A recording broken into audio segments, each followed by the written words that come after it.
my goodness. Hi, book buddies. Wow.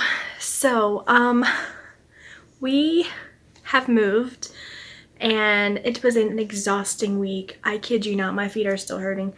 And we still have tons of things in storage we need to bring over. Oh, wow. And we're like in the middle of getting settled and trying to be like, okay, this is actually where we live now, which is really weird because the other place we'd lived there, I want to say like 8 years. So it was a big chunk of our lives there. So it's really weird getting used to a new place and trying to remember that this is where we live. It's weird, but we do love this new place. It's nice. There's some cons, but mostly pros, honestly. So, and I have my bookcase up. It is,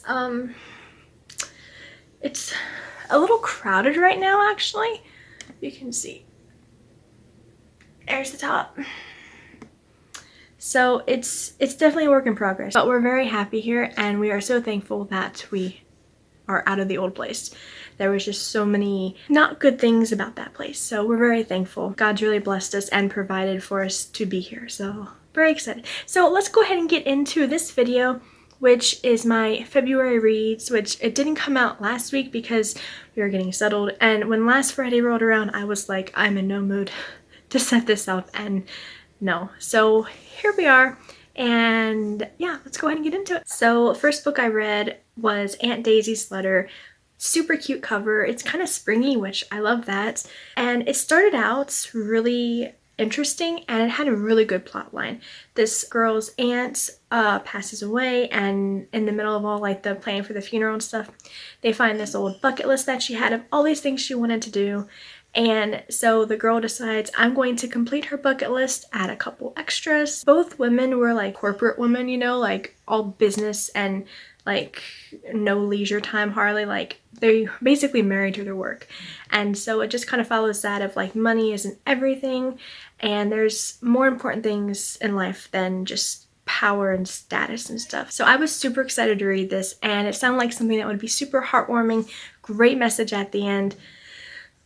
I didn't get to the end. I actually didn't finish it, and I gave it 1.5 stars because a lot of the things on the bucket list were questionable because there was just a lot of things that I didn't want to read about. There was some language, there were intimate relationships with complete strangers, and honestly, the whole powerful women thing, because like almost all the women main characters in the book were like that, and it kind of got to be overbearing. But the writing was immersive and it started out really enjoyable. Great plot, the writing was good, and like I honestly thought this was a book I'd finish in like a couple days at the speed I was reading, because it was hard to put down because it was an enjoyable book.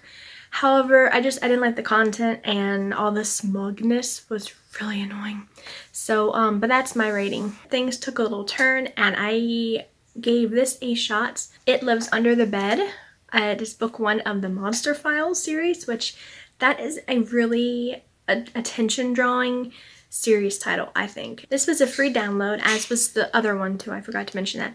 Free download. I thought it would be like just mildly fun, good, clean, fun, spooky read for like middle graders, and it started out that way. Really simple to get through, honestly. I ended up giving it 2 out of 5 stars. It was not awful, but it wasn't for me. And the things that I did not like, right at the end, the author threw in some language, which it was definitely geared for middle grade readers, and language does not need to be a middle grade. He threw that in there and it was a complete turnoff. So I ended on a sour note. If it hadn't been for the language, I would have given it 3 stars. Other than that, the writing was kind of repetitive in spots, and the parents seemed so cranky for no reason at all. And it was just kind of weird that way. Interesting storyline, and there were some mildly spooky moments, which was kind of interesting. So, I mean, not for me, but other people may enjoy it. Taking a quick break, I have a cover reveal to share with you. I'm actually a couple weeks late sharing it, but it's okay. The book is called This Gray Canvas, and it's by Jaden Phillips. The release date is set for June 25th, 2024. It is a middle grade contemporary, and the cover art is also by the author Jaden Phillips. And here you can see the cover, and there's also the blurb of the book. So if you're interested and want to check out more about this book and the author, I have the pre-order link, the Goodreads link, and I have the author's blog and newsletter link as well in the description below. Jaden is also the author of The Guild of Thieves, which I'm still really excited to read, and I've started reading it. I've put it away for a little bit, but I'm eager to get back to it. It just looks so good, and so far what I did read, it was really, really good, but I need to get back to reading it. I watched the movie Mary Shelley, which I've wanted to watch that for a while. Finally did watch it, and it's about Mary Shelley, who wrote Frankenstein, and the movie was interesting. And another author that was in that movie was John someone or other. I don't know how to say his last name, but he wrote The Vampire, which is a short story. So after watching that, I wanted to read Frankenstein and that. I started Frankenstein, but I didn't get very far into it. I still am working on that. But I finished The Vampire, and I gave it 3 out of 5 stars. It wasn't super scary or anything. Actually, about like 40% of the way through, it really picked up for me. But it was interesting, and it was cool to see like an original vampire story. But it is free on Kindle if you did want to check that out. The next 4 books I read, I'll just go ahead and say I gave them all 5 shining stars. Okay. I devoured the Kitten Files series, and they were just so good. A while back I had started the series and I really enjoyed it, but I put it away. I was working on something else. I finally came back to these, and like I binge read the rest of the series in like 2 days. It was so good. Actually, next week you're going to see a full video with the reviews for every single book, I believe, all like 5 or 6 of them. So that'll be next week, you'll see, which I know is off schedule, which is kind of exciting. And also the background, I'm at the old apartment too. So if it looks a little different, that's why. I had my first ARC copy that I read, which ARC is Advanced Reader Copies. So that was really exciting. This is the first one I was signed up for 2024. There were some others I wanted to do. If I know I have to finish a book within a certain deadline, I really struggle getting that book finished. So I don't like to do too many arcs unless I'm like really interested in the story or like it's an author that I've already read. So this one, Of Oceans and Pearls by Renee Knight, it was a pirate fantasy thing, which is totally up my alley. I'm saving my full review for actually the 22nd, I think, not next Friday, but the Friday after.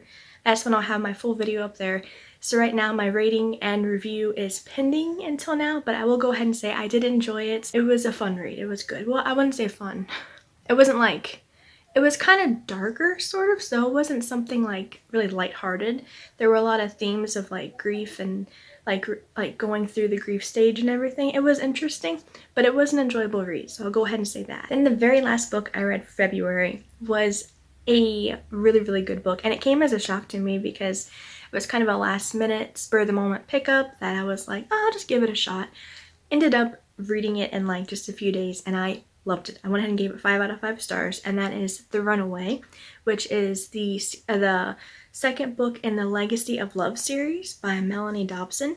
And this is a historical fiction about the Underground Railroad, and the main character, I think her name's Anna, I don't know, but she's a conductor on the railroad and like hides slaves in her home and everything. The writing was so engaging and just immersive, like you really fell into that world, and it kept me reading. Like I spent so many nights when I should have been asleep, but I was reading this because I just could not put it down. I love the suspense throughout, and there were great themes of courage and bravery, and it was just a really good read, and I cannot wait to read the rest of the series. I did start with the second book, so they are standalones. You don't have to read them in order. And I think I have a couple other books on my Kindle right now, so I'm really excited to continue those. And I highly recommend it. It was really good. Alright, that is going to finish up this video. I hope you enjoyed it and possibly got a book recommendation or 2 out of it. What were some of the reads that you read last month? What are you currently reading? So again, there will be 2 other videos this month, which is kind of fun, exciting. So be on the lookout for those. And if you want to make sure you get every notification, subscribe. And I will see you all next week. So until then, happy reading!